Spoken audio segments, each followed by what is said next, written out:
Uma leitura dos gatas para diferenciar fatos de informações falsas. Um mapa do caminho para navegar, checar fatos e decidir ações na sociedade global saturada de notícias do mundo atual.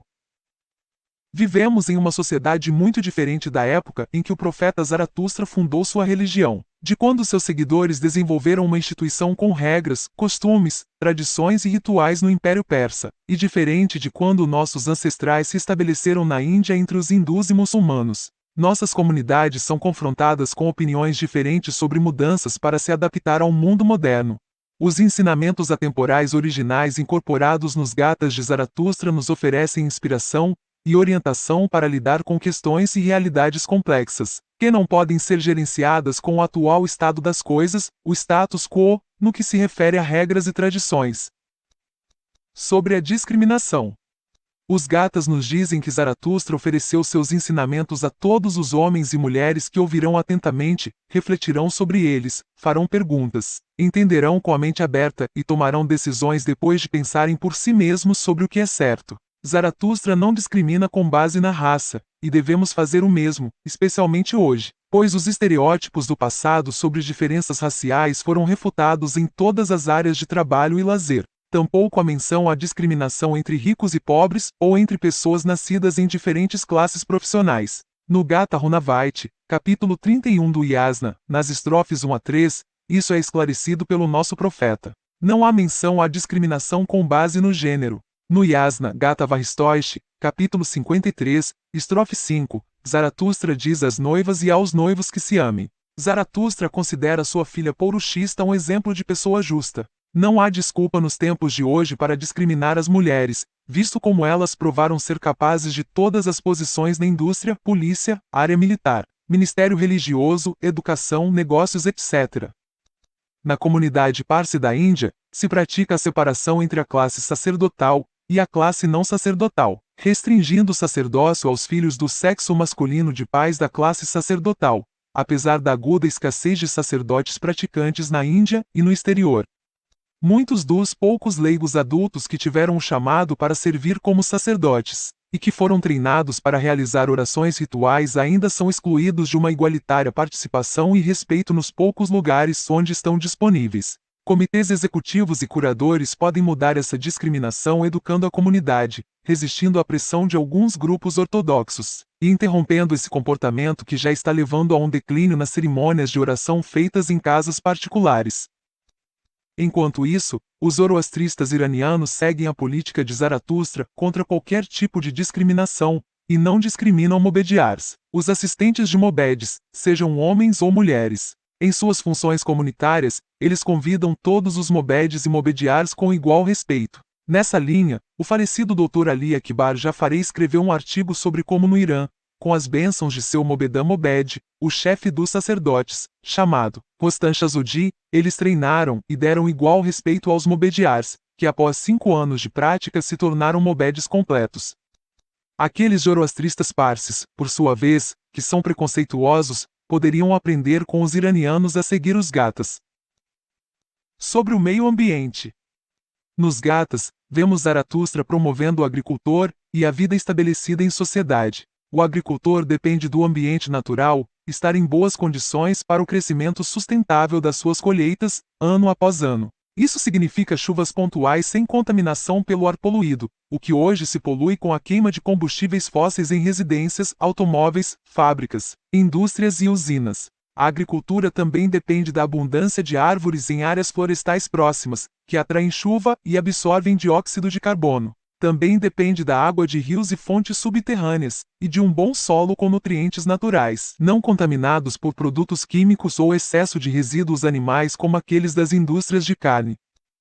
Zaratustra diz a seus seguidores para que cuidem bem dos animais, especialmente dos animais domésticos que são benéficos para nossas vidas. Vacas e cabras fornecem leite do qual são feitos manteiga, queijo e outros produtos. Cavalos e touros forneceram ajuda ecológica na agricultura. Camelos forneciam transporte ecológico em áreas desérticas. Os cães fornecem companhia e dever de guarda. Zaratustra também condena as pessoas que matam animais por esporte, o que pode ser compreendido no Yasna, Gatha Runavait, capítulo 31, estrofe 15, capítulo 32, estrofes 10 e 12, e capítulo 33, estrofe 4.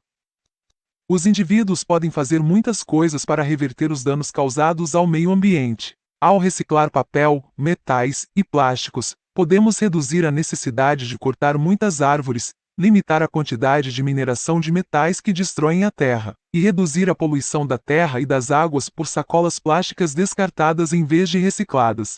Podemos reduzir ou parar de comer carnes produzidas por fazendas industriais onde os animais são frequentemente maltratados e que criam grandes quantidades de dejetos de animais que envenenam a terra e as águas subterrâneas.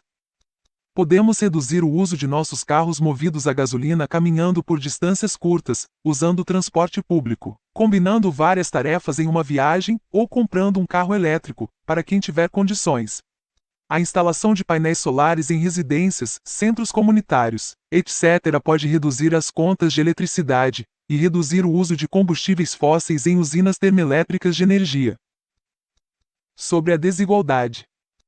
Nos Gathas podemos ver como Zaratustra trata outras pessoas e animais com igual respeito por todas as criações de Ahura Mazda, embora ensine o respeito às autoridades e aos direitos de propriedade dos proprietários. Ele não aprova a superioridade ou inferioridade inerente dos indivíduos com base em sua classe econômica, quer seja rico ou pobre, governante ou súdito, casta alta ou baixa.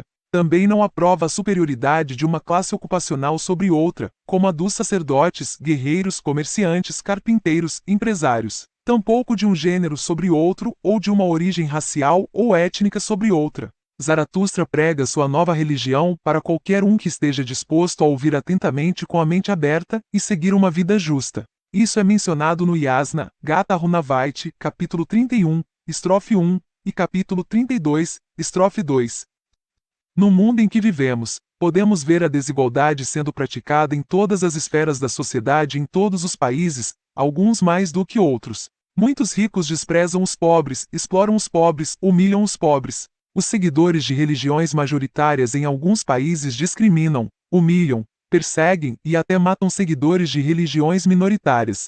Os membros da casta sacerdotal desprezam os outros, incluindo aqueles que se tornam sacerdotes da casta não sacerdotal, o que ocorre entre os zoroastristas parsis da Índia, onde mulheres parsis que se casam com maridos não parsis não podem mais entrar nos templos ou participar de orações públicas. Além disso, as mulheres em muitas sociedades, incluindo a comunidade zoroastrista parsi da Índia, não podem se tornar sacerdotisas. No entanto, os indivíduos podem mudar essas práticas de desigualdade falando em reuniões comunitárias, conferências, escrevendo artigos e educando os membros da comunidade sobre como eles vão contra os ensinamentos dos Gathas de Zaratustra, e como eles ferem os corações das pessoas com tratamento desigual, e desagradam nosso Criador comum, Ahura Mazda. Sobre a violência. Nos Gathas, Zaratustra condena aqueles que matam animais por esporte. Zaratustra promove uma vida sentada e a ocupação agrícola que fornece vegetais e frutas, em vez do estilo de vida caçador-coletor. Ele estende a mão de boas-vindas até mesmo para seus detratores, para ouvir seus ensinamentos e seguir uma vida justa e pacífica. Ele não defende a violência contra aqueles que decidem não seguir sua nova religião, mas deixa para Ahura Mazda a tarefa de julgá-los. No Yasna, Gatha Spenta-Meniu, capítulo 48, estrofe 7, Zaratustra fala contra o ódio e a violência e promove o amor. Como zoroastristas, também podemos fazer coisas como indivíduos, como grupos, como associações comunitárias, para falar e apoiar outros na oposição e fim da violência. Podemos nos unir a organizações interreligiosas locais, municipais, estaduais, nacionais e internacionais, e colaborar com elas para trabalhar contra a violência. Podemos assinar petições online de outros grupos que estão trabalhando para acabar com a violência. Podemos entrar em contato com nossos representantes governamentais para pedir ajuda por meio de legislação que acabaria com a violência, ou pelo menos diminuiria a violência. Verificando os fatos. Em nossa sociedade tecnológica, há todo tipo de opinião de acadêmicos e não acadêmicos, ortodoxos, reformistas, etc., que são postados em e-mails e redes sociais, além de palestras e grupos de discussão, educando e apoiando diferentes ideologias sobre o que é religiosamente certo e o que é errado. Então, o que nós, como indivíduos, podemos fazer para escolher o que é certo? Considerando que regras, regulamentos e tradições que foram estabelecidos por nossos ancestrais nos tempos antigos podem ter sido válidos naqueles dias passados, como sabemos quais ainda estão corretos nos tempos e sociedades em que vivemos hoje? Zaratustra fundou sua religião estabelecendo princípios básicos que se aplicam a todas as épocas, como igualdade, justiça, compaixão, caridade, etc., semelhante aos cientistas que fazem pesquisas básicas e descobrem princípios científicos. Seus seguidores desenvolveram regras e tradições que ajudariam as pessoas a continuar suas vidas diárias durante suas épocas, de acordo com os princípios básicos, tal como os desenvolvedores de produtos que criam ferramentas e produtos nos limites das restrições dos materiais disponíveis em suas pesquisas aplicadas. Assim como repórteres e analistas de notícias deveriam checar fatos para determinar quais notícias vindas de políticos e seus funcionários são verdadeiras, para diferenciar de notícias falsas, verificando-as com fontes confiáveis, nós, como indivíduos, podemos comparar as regras e tradições com os princípios básicos propostos por Zaratustra, para ver se satisfarão esses princípios, dentro das limitações e realidades da sociedade atual.